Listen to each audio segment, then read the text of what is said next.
for most of us, luck and effort and chance plays an enormous part in where we are. If you feel, or if I feel that I'm here in this amazing Center for Brain Health, the University of Texas at Dallas, with these amazing colleagues doing this amazing work with the Brain Health Project, if I feel that that is some cause for pride, that this is me, this is some unique achievement of me, then I'm a fool. Does confidence change the way our brains work? Probably more than anything else, confidence changes us because it makes us do things in the world better, and that multiplies over time. You know, there was a wonderful quote from Arianna Huffington yesterday from Rumi, the Persian Afghanistani poet, who said that live life as if everything was rigged in your favor. And that's actually a beautiful capturing of something essential about confidence. It rigs the world in your favor.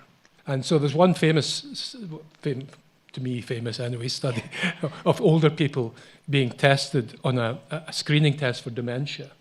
And these were people in their 60s and 70s. They were divided into two groups. There was one group, that was the group who were made to feel old and who were made pessimistic about the general effects of cognitive function. That group had about 65 to 75% failed the screening test for dementia. That was just pure sabotage by the stereotypes associated with being made to feel old and being made to feel pessimistic about your cognitive functions. So that's why the Brain Health Project, the Center for Brain Health, is so critical for building the confidence. Years ago, I interviewed Madeleine Albright, the first American woman to be a Secretary of State, respected around the world, commanded respect and attention when she walked into a room. And she admitted when I asked her that she occasionally had this thought of, how am I the person who is in charge of all these things? Despite her qualifications and her brilliance, where does imposter syndrome come from in people who appear to be substantially confident in their own abilities? I never want to be led by anyone who doesn't have a little bit of imposter syndrome. It is evidence of a healthy relationship with confidence and success. Power has these distorting effects on the brain, and it has a number of effects. It can inhibit this right hemisphere punishment or risk perception system. What are the results of that? You get diminished empathy. You get an increased tendency to treat other people as objects. You get a diminished, reduced self-awareness. And actually, you get impaired decision-making and judgment.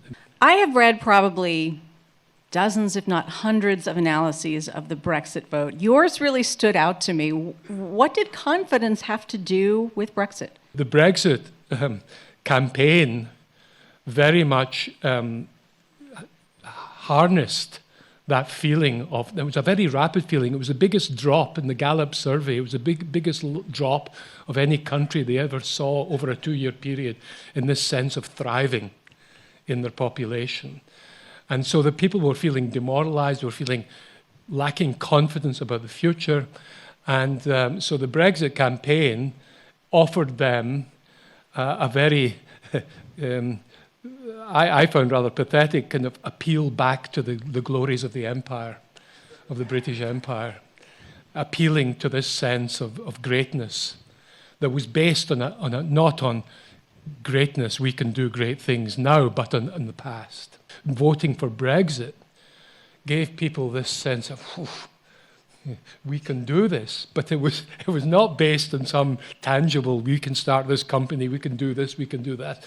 We can do this with this fantasy of getting back to some kind of global greatness of the British Empire. And that would be one analysis of this, which I'm sure many people would disagree with, particularly, but which I think is probably accurate.